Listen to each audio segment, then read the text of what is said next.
Salut à tous et bienvenue dans C'est Livres qui chantent, le magazine littéraire de CRTV News. Le développement, la diplomatie sportive et le partenariat franco-africain sont au menu du nouvel opus du professeur Emmanuel Wonyou, avec une insistance davantage sur ce qu'il appelle « Leçons d'Afrique », c'est le titre de l'ouvrage. Mais l'emphase sera mise, événement oblige, sur la diplomatie sportive, mais aussi sur le fait que l'Afrique doit aller vers plus de croissance de manière décomplexée et de manière fière. Professeur Emmanuel Wonyou, bienvenue dans C'est Livres qui chantent. Merci de m'avoir invité. C'est pas la première fois que vous passez dans cette émission. Je rappelle que vous avez souvent été notre invité pour parler des Demkodio, mais bien avant ça pour parler de Macron l'Africain. Oui, ou alors le livre sur le développement, 50 ans de pensée sur le développement. Oui, oui, absolument, ok. Alors, ce livre-ci, on le situe comme un ouvrage intermédiaire avant un autre, plus grand encore, parce que j'ai l'impression qu'il est beaucoup plus une manière de résumer de ce qui a été dit avant, mais de mise en emphase sur quelques-unes de vos préoccupations, sur les questions de l'heure. Non, j'ai voulu faire comme beaucoup de fois en ce moment. On est dans un monde où les gens aiment vulgariser la pensée. Je me suis dit que ce sont des textes inédits. Ce sont des leçons inaugurales prononcées dans une enceinte dédiée aux leçons inaugurales, à l'intention des universitaires et des étudiants. Et comme c'est des questions pointues, parce que quand on fait une leçon, on travaille plus que quand on fait un cours. On va vraiment, il s'agit de présenter au commun des mortels quelque chose qui a l'air d'être savant. Donc je me suis dit, il faut le rendre public. Avant que ça ne passe à l'oubli, avant que ça ne passe dans la récupération, parce que toutes ces idées qu'on lance, les gens prennent des notes et les reprennent. Moi, ça fait depuis 2015 que je parle de diplomatie sportive quand j'étais au ministère des Sports. Et aujourd'hui, c'est plus que jamais une réalité. C'est pour cela que je me suis dit de mettre tous ces textes-là ensemble. Une conférence que j'ai faite à Libreville sur Emmanuel Macron, et une leçon inaugurale faite à l'IRIC sur le développement. J'avais choisi cette année, on m'a dit de faire la leçon inaugurale lors du cinquantenaire.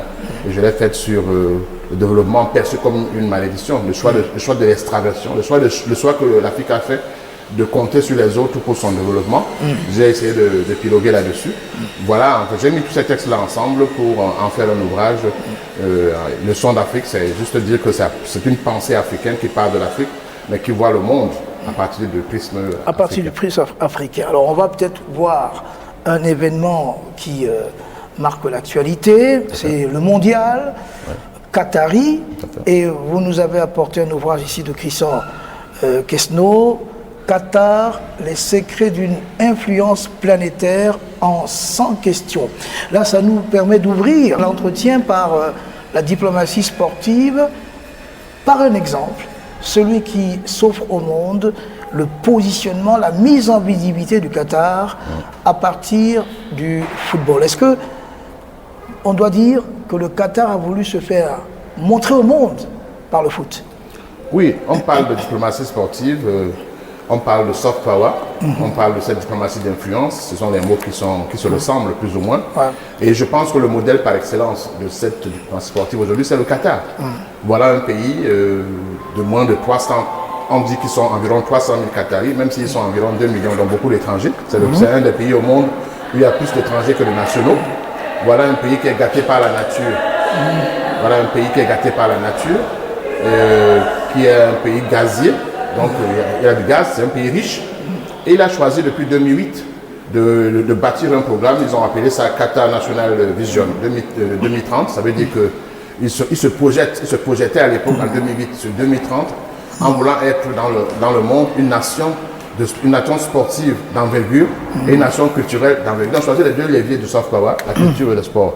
Et je pense qu'avant 2030, puisque nous sommes en 2022, ils ont atteint leur but, puisque il n'y a pas aujourd'hui un grand événement sportif dans le monde qui ne porte la griffe du Qatar. Ils sont dans le cyclisme, ils sont dans les courses hippiques, ils sont dans le sport automobile, ils ont des clubs comme Paris Saint-Germain, ils sont dans les médias. En fait, voilà un pays qui, à l'instar de l'Inde ou de la Corée du Sud, a projeté une émergence sur quelques années, mais ils ont choisi particulièrement de se projeter dans le domaine sportif et culturel et en engageant des dividendes économiques et commerciaux.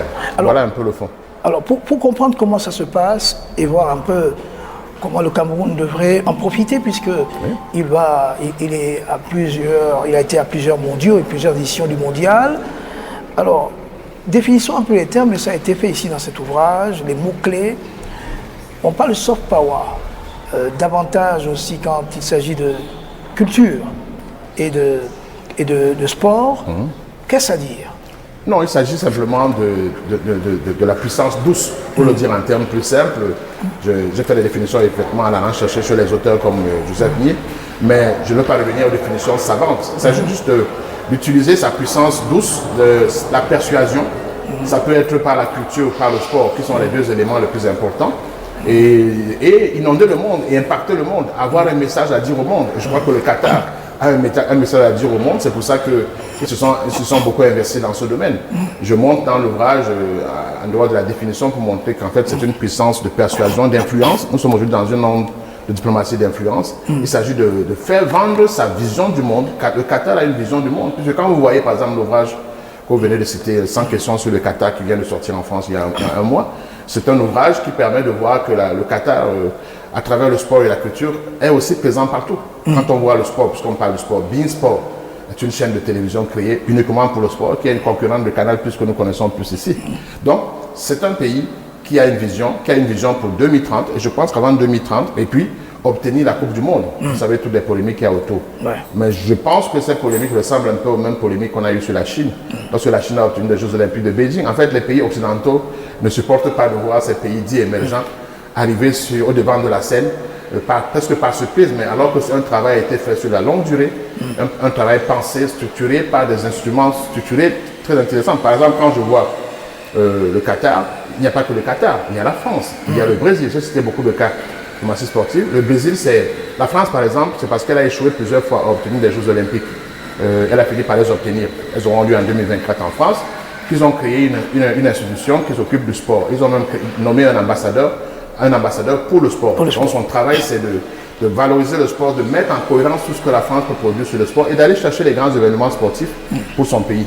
Aujourd'hui, la France organise la Coupe du Monde de rugby, etc. Donc, parce qu'il y a une structure qui existe, qui est censée capter tout ce qu'il y a. En fait, les pays ont compris qu'à côté de hard power, la puissance économique, industrielle, géostratégique, il y a aussi le soft power, la culture, le sport et d'autres éléments. Alors, est-ce que cette mise en visibilité, cette quête de l'influence, cette présentation en mondovision se fait tout seul? Est-ce que ce n'est pas le fait d'une politique globale? Est-ce qu'on ne se prépare pas avant de se montrer? Parce qu'il peut y avoir peut-être, si on ne montre qu'une partie de soi, alors qu'on n'est pas prêt à accueillir toute la convoitise du monde, c'est difficile. Quand vous disiez, si on reste seulement sur le Qatar, vous voyez que c'est une préparation depuis 2008. Ce que l'on voit aujourd'hui, c'est depuis 2008 que dans sa vision, il y a un texte qui existe, la vision, comme on a fait notre vision ici pour l'émergence en 2035. Leur vision, c'est pour 2030.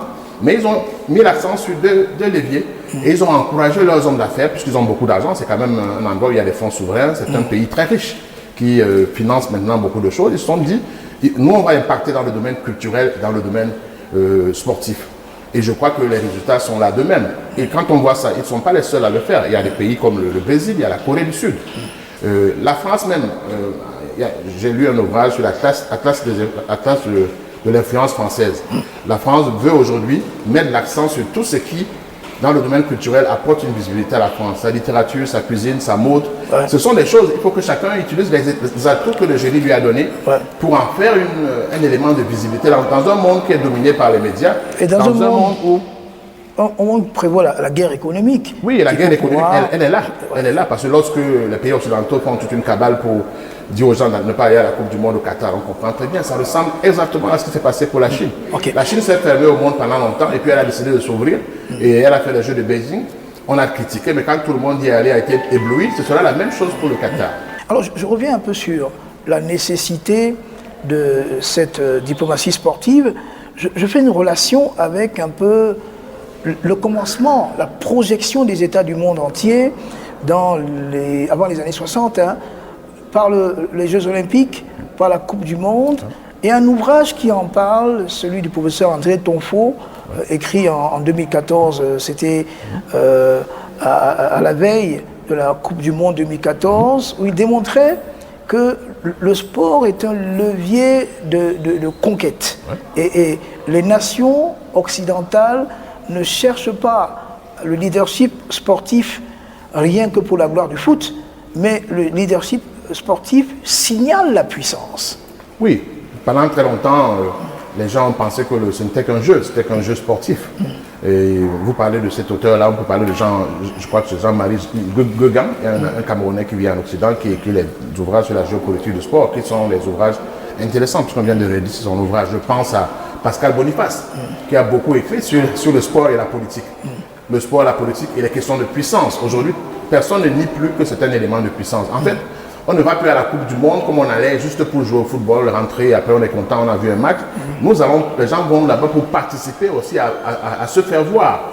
J'imagine que, par exemple, un pays comme le Cameroun, ça aurait été bien qu'une délégation culturelle accompagne le Cameroun. J'ai entendu hier qu'il y a une délégation économique qui irait chercher des investisseurs, vendre le Cameroun à l'international, Madame Delapi. Bon, on l'a fait souvent. L'a dit hier.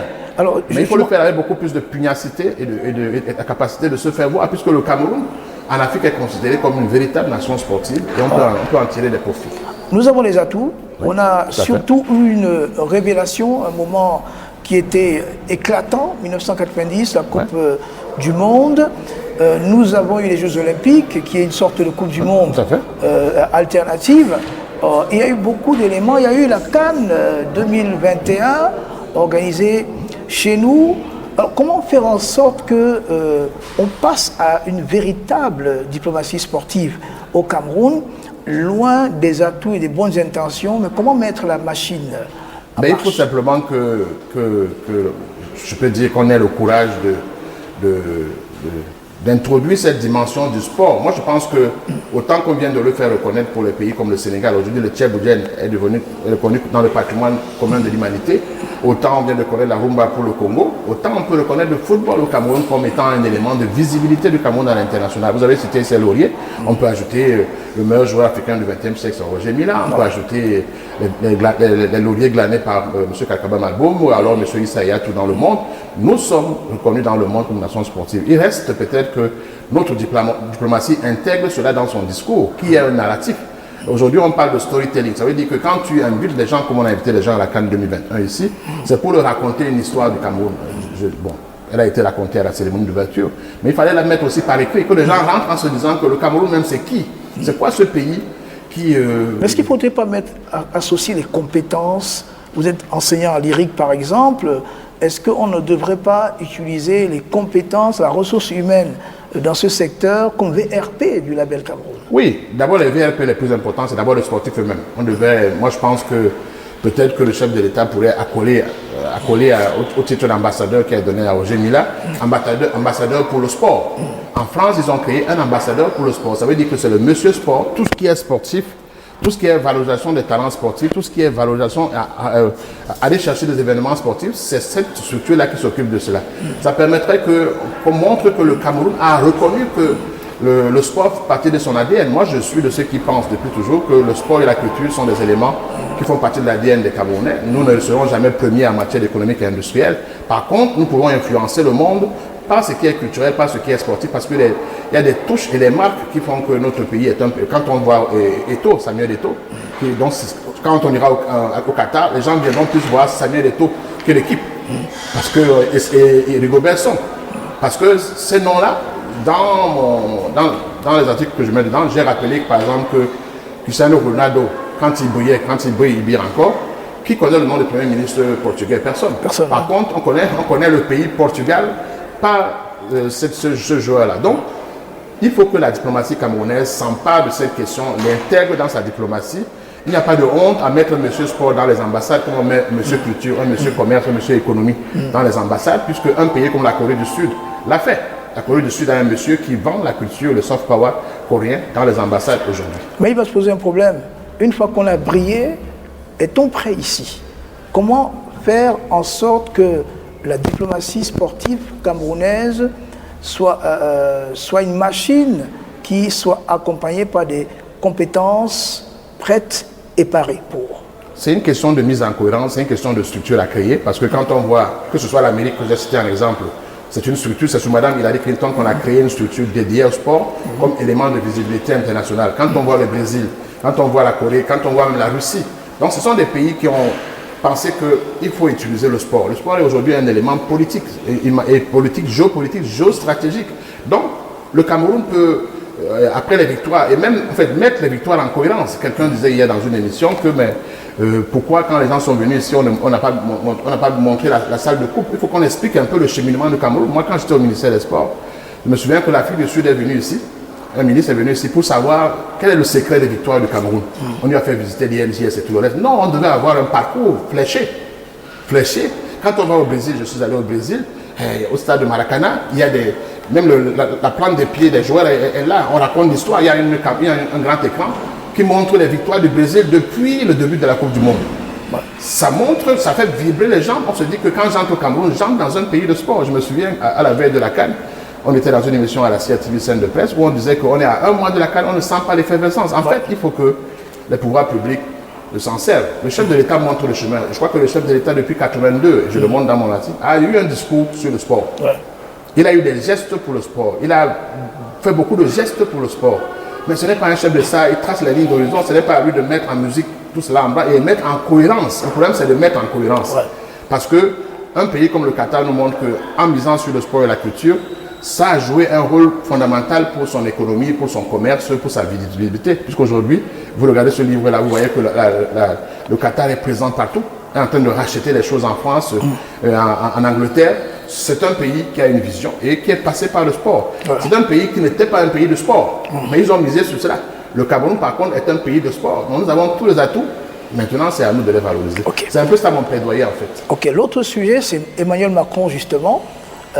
Vous êtes intéressé à son discours de Ouagadougou jusqu'à ses derniers faits, notamment sur la politique France-Afrique, avec une problématique entre rupture et continuité. Essayons de faire comme dans le journalisme que je pratique. On essaye d'inverser, bien sûr, on va faire la pyramide. Pour prendre l'actualité, les dernières actualités. Il était au Cameroun et on a senti une frilosité ou alors une préoccupation française face à la compétition, la concurrence partenariale, vous l'écrivez bien. La France secouée par la présence russe et la présence turque. Alors, est-ce que, à l'aune de cette problématique, on peut dire que la question de la rupture ou la continuité est tranchée? Non, quand je parle de continuité et de rupture, c'est une conférence que j'ai faite à Libreville qui a été très, très médiatisée dans ce pays-là, après la réélection du président Macron. Donc, je essayais de voir s'il va aller vers la rupture ou la continuité. Dans le cas dont vous parlez, effectivement, il y a une concurrence étrangère. La France, pendant longtemps, a régné seule. Aujourd'hui, elle partage ce territoire africain avec la Russie, la Turquie et tous ces pays qui sont présents sur notre sol. On a vu on a l'impression qu'elle ne s'est pas encore bien adaptée. C'est normal quand on a été longtemps en position de monopole. Lorsque la concurrence arrive, on a un petit moment de flottement. Mais la France commence à comprendre qu'il faut qu'elle s'adapte à cette nouvelle concurrence qui ne va pas s'arrêter. L'Afrique est devenue un continent attractif. Donc les gens ne font qu'arriver. Il n'y a qu'à voir le nombre de sommets sur l'Afrique qui se passent. Turquie, Afrique, Japon, Afrique, Corée, Afrique. Chacun s'intéresse à l'Afrique. Et moi, je viens de soir en Côte d'Ivoire, j'ai fait une conférence sur comment est-ce que l'Afrique se déploie pour recevoir cette offre des pays émergents. J'ai bien peur plutôt que c'est l'Afrique qui ne tire pas profit de tous ces avantages, de tous ces partenaires qui arrivent. Parce que je prends un exemple très simple. Pourquoi continuons-nous à aller au sommet avec la Chine, par exemple, un pays continent qui a 1,3 milliard d'habitants, nous allons en ordre dispersé. Pourquoi n'irons pas Union africaine avec la Chine? Ça fait au moins un poids énorme. Quand on a un poids énorme, on peut peser pour revendiquer les choses plus importantes. Ça prendrait du temps, hein, ça prendrait du temps. Voilà, mais donc ça veut dire que nous avons bien peur que, malgré le fait qu'aujourd'hui nous sommes courtisés, alors qu'on a été hier dans l'afro-pessimisme, j'ai bien peur que nous ne tirons pas vraiment tous les marrons du feu. C'est pour ça qu'il faut créer des structures qui permettent de prendre en compte cette nouvelle dimension du monde. Le monde est un monde globalisé et on a besoin que les gens se forment aussi en grands ensembles qui jouent collectif. Alors, justement, vous vous préoccupiez depuis déjà le discours de Ouagadougou sur est-ce que Emmanuel Macron va détricoter la relation France-Afrique, est-ce qu'il va rebattre les cartes ou est-ce qu'il va continuer? Vous faisiez déjà remarquer que cette intention de détricotage a été énoncée par François Mitterrand, Jacques Chirac, Nicolas Sarkozy, François Hollande, mais ils sont restés toujours sur la même posture, qui d'ailleurs a été indiquée par François Mitterrand comme étant très importante pour la France. Alors, il y a eu le discours de Ouagadougou, il y a eu Montpellier. Est-ce que Emmanuel Macron, vous le voyez comme quelqu'un du changement, un changement qui aura un fort impact, ou est-ce qu'il est rattrapé par la politique ou par l'actualité, ou par le contexte actuel? Moi, j'aime bien prendre les paris intellectuels, et mon pari intellectuel en écrivant Macron l'Africain, c'était de montrer qu'il sera facilement rejoint par les réalités africaines. Donc, si vous me demandez, est-ce qu'il est plus un homme de rupture que de continuité, je pense que la continuité risque de l'emporter sur la rupture, d'autant plus qu'il se rend bien compte que l'Empire est en train de s'effriter. Quand un pays comme le Mali ou le Centrafrique s'en vont, c'était des pays qui étaient très francophiles. Personne ne peut imaginer la RCA quitter la France de manière brutale comme ils le font, ni le Mali, qui sont considérés comme des pays pauvres. Donc, du coup, pour qu'il n'y ait pas d'effet de boule de neige, la France est obligée de se ressaisir et, comme on dit en langage camerounais, de se comporter. Parce que lorsqu'on l'a vu arriver rencontrer le président Paul Biya ici, on se demandait, personne ne pouvait imaginer ça 6 mois avant, puisque 6 mois avant, on continuait à traiter le président camerounais d'une certaine manière. Donc, en fait, le président Macron est rentré dans la réelle politique. Il regarde au cas par cas. Et il n'a plus besoin de s'encombrer de morale ni d'éthique comme il voulait le faire au départ. Mais il change quand même, non, puisqu'on voit qu'il donne encore plus d'importance à la jeunesse. On a vu ça dans le discours de Ouagadougou, mais davantage à Montpellier. Et il a même confié une tâche à Achille Mbembe. Et tout ça. Donc, alors, comment vous lisez ça? Une manière de prendre des distances avec les partenaires de même niveau que lui, les chefs d'État? Nous sommes de ceux qui ont un peu critiqué cette rencontre de Montpellier parce que les gens qui étaient invités là-bas, la diaspora, les entrepreneurs africains, les jeunes, mais que perdent ces jeunes dans nos pays à contourner les chefs d'État? D'ailleurs, on a vu qu'ayant contourné les chefs d'État à Montpellier, il est revenu en plus voir les chefs d'État, en commençant par l'un des plus anciens, le président Paul Biya, qui, au temps de la guerre froide, vu sa posture, vu sa durée, vu l'expérience qu'il a, devait être considéré comme un sage. Et donc, je vois qu'il est revenu là où il devait commencer, comme je l'ai dit dans une interview. Alors, c'est un tâtonnement, c'est quoi? Oui, c'est qu'il se rend compte qu'il faut faire la guerre politique. Sinon, la France perd. Parce qu'il y a des pays, quand on voit la brutalité avec laquelle le Mali traite la France, et quand on voit le retour des coups d'État, et des militaires qui font du nationalisme, du patriotisme, et qui veulent... Au Burkina Faso, par exemple. Et on sent un fond de discours anti-français. Il doit se dire, il fait un peu comme Mitterrand l'a fait. Mitterrand à la Baule, le président Mitterrand à la Baule, a tenu un discours d'ouverture. On va vers la démocratie, on donnera plus d'argent à ceux qui vont vers la démocratie. Et entre le moment où il a annoncé ça et la réalité sur le terrain, au prochain discours de Biarritz au sommet Afrique-France, il a changé de discours. Il a dit qu'on va au cas par cas. Donc en fait, le président Macron est en train de revenir au cas par cas. Je vais gérer le Tchad avec un cas, sur un cas, Burkina Faso, le Cameroun.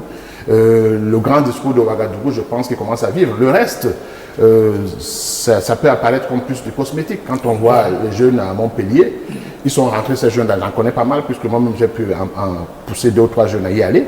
J'avais les moyens de le faire. Mais ils sont rentrés, ils sont là. Bon, c'est vrai qu'à ce moment même, au Cameroun, le conseiller Afrique du président Macron sur les questions d'après-sommet est présent au Cameroun pour continuer cela. Nous espérons, mais je pense que ce sont des chefs d'État qui gouvernent. Qu'on les aime ou qu'on ne les aime pas, et je crois qu'on ne peut pas les contourner par une jeunesse, par la société civile, qui dans certains pays n'existe même pas. Tout compte fait, c'est notre avenir à nous, Africains, qui est plus importante. Et sur ce plan-là, il y a la question de développement que vous posez. Va-t-on continuer à devenir consommateur de la modernité des autres ou alors à essayer d'enlever l'enveloppe de la vision de développement telle qu'elle est perçue dans le rêve occidental et bâtir notre propre narratif? C'est pour ça que... préoccupation de l'heure. Hein. Voilà, quand on m'a demandé de faire une leçon inaugurale, en 2021 à l'IRIC, lors de la rentrée solennelle. J'ai choisi le développement, qui est une des questions que j'enseigne depuis 26 ans dans les universités camerounaises et africaines, puis j'enseigne maintenant dans d'autres universités. Et je me suis rendu compte que le problème fondamental de l'Afrique en matière de développement, c'est l'extraversion. C'est-à-dire que cette volonté que les pères de l'indépendance ont eue de compter sur les autres pour se développer. Aujourd'hui, il est établi que le voisin ne peut pas venir t'aider à te développer, sinon tu deviens un concurrent demain. Donc j'essaie tout le long de ce discours que j'ai mis là, de montrer comment on a tenté tout. On a tenté toutes les expériences, y compris les expériences purement africaines, comme le plan d'action de Lagos, le traité d'Abuja, le NEPAD, qui aujourd'hui fonctionne, mais n'a pas d'argent, puisque nous comptons sur le financement des autres. En fait, j'essaie de montrer que ce qu'on appelle développement, entre guillemets, d'ailleurs, l'Occident utilise de moins en moins ce terme-là. Le concept maintenant, c'est la lutte contre la pauvreté. Ce développement-là, parce qu'il avait un soubassement d'extraversion, fait qu'aujourd'hui, nous sommes tellement extravertis qu'on attend tous les résultats, tous les remèdes, toutes les solutions. Qu'est-ce qu'il faut faire? Tout le label de l'étranger. Ce qu'il faut faire, c'est qu'il faut penser, il faut faire confiance à la pensée africaine. Nous avons une masse critique d'intelligence. Tout à l'heure, vous avez dit dans nos échanges, il y a une masse critique d'intellectuels. Il y a un pays comme le Cameroun regorge d'agrégés d'économie. Si on leur demande d'avoir une pensée économique à partir du Cameroun, en tenant compte des réalités du monde, je suis ceux qui vont produire un document sérieux. On a des sociologues, on a des universités, on a des internationalistes. Nos pays en Afrique, je pense qu'il n'y a pas de lien direct entre le monde de la science et la production de savoir et le monde de la politique. Les pays qui ont réussi leur émergence, les pays qui ont réussi leur projection au monde, beaucoup d'entre eux ont fait confiance à la pensée, à la pensée endogène. Il faut peut-être que nos pays n'aient pas peur de la pensée. Sur nos pays, on a l'impression que la pensée est subversive. Parce que la production de la pensée, il faut que la production de la pensée soit lue par ceux qui ont la chance de décider. Je connais beaucoup d'hommes politiques qui ne lisent pas. Oui. Comment vous pouvez faire la politique sans vous baser sur les évolutions du monde? Donc je crois qu'il est important qu'il y ait un lien entre le monde de la production de la pensée et le monde, je suis enseignant depuis 26 ans, que de thèses et de mémoires produits, souvent sur des sujets très pratiques, mais qui n'arrivent pas chez les décideurs. Ouais, qui ne sont même pas divulgués. Alors moi je vous pose une dernière question. Retour au mondial, retour au football. Professeur André Tonfo fait un constat, l'extraversion poussée à cause de la mondialisation. La mondialisation, l'européanisation du football, c'est l'Europe qui est au centre maintenant, a vidé l'Afrique de son génie, de son style. On fait comment dans la perspective de développement que vous pointez là, donc on fait comment pour retrouver notre style ou créer du style? Ben, on fait comme essayer de faire Samuel Eto'o. Je crois que qu'on l'aime ou qu'on l'aime pas, le personnage est un personnage iconique. Quand on a une icône, on a des comportements de diva. Il faut quand même que les gens s'habituent à cela. Mais au-delà de ça, ce qu'il essaie de faire, c'est ça. Faire des championnats nationaux, ramener les gens au stade. Je me souviens à l'époque, on avait invité les hommes d'affaires pour qu'ils investissent dans le sport. Ils ont dit, mais tant que le spectacle n'est pas beau, on viendra mettre notre argent. Pourquoi? Parce que nous ne sommes pas là pour faire de l'humanitaire. Donc ce que Eto'o essaie de faire aujourd'hui, c'est de ramener le football à ses fondamentaux, qui font que les gens se fixent. Nous aimerions aussi revoir les équipes comme le Canon, le Tonnerre, où les gens restaient sur place. Ou d'autres nouvelles équipes. Il y avait souvent un seul joueur qui venait de l'étranger à l'époque pour venir jouer à l'équipe nationale. Aujourd'hui, la quasi-majorité des joueurs viennent de l'étranger, souvent dans les pays impossibles. Donc c'est pour dire que si on les fixe sur place, s'il y a un championnat qui tient, s'il y a des ballons d'or comme on les donne, si on les récompense sur place, si on crée des clubs comme TP Mazembe et autres clubs du Maghreb qui sont reconnus sur le plan africain, on y met les moyens, les gens ont des salaires. Je crois que les gens vont se fixer sur place, puisque je connais des joueurs qui vont à l'aventure jusqu'à l'Équateur. Ils vont dans des pays impossibles pour pouvoir réussir parce qu'ils veulent gagner plus. Je pense qu'on peut se fixer. Cette problématique sur le sport dont vous parlez, elle est la même partout. Pourquoi les gens vont en immigration? Parce qu'on ne offre pas les conditions pour être mieux chez eux. Je suis de ceux qui pensent que ça se passe ici. Moi, j'ai été non boursier. Je suis parti en Europe par mes propres moyens, mais dès que j'ai fini ma thèse, le lendemain, je suis rentré au Cameroun par amour du pays. Donc c'est très important qu'on donne cette leçon-là aux jeunes générations. Vous avez utilisé pour finir, c'était la chanson rythme de Petit Pays, ça se passe ici. Ça se passe ici. Absolument. Je suis entièrement d'accord avec vous. Merci beaucoup d'être venu, merci pour cet ouvrage. Leçon d'Afrique, réflexion sur le développement, la diplomatie sportive et le partenariat franco-africain, sorti de la collection Études internationales, ça se passe ici. Allez, c'était Célib qui chante avec Emmanuel Wognou. À samedi prochain.